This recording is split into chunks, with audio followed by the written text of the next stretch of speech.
90 zimekwisha, ushindi ni wa bao 3-1.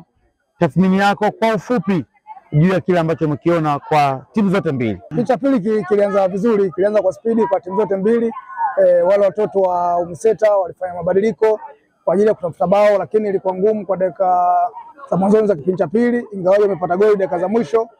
Kwa upande wa timu ya Cheo waliongeza kumiliki mpira kama vile mwalimu ambavyo wanataka, na ndio falsafa ya taasisi kwamba tucheze mpira. Matokeo kwetu sio kitu cha muhimu sana. Lengo ni kuona kile mwalimu anatufundisha kinakuwa applicable, kinakuwa pride, na ndio kitu ambacho tumekiona.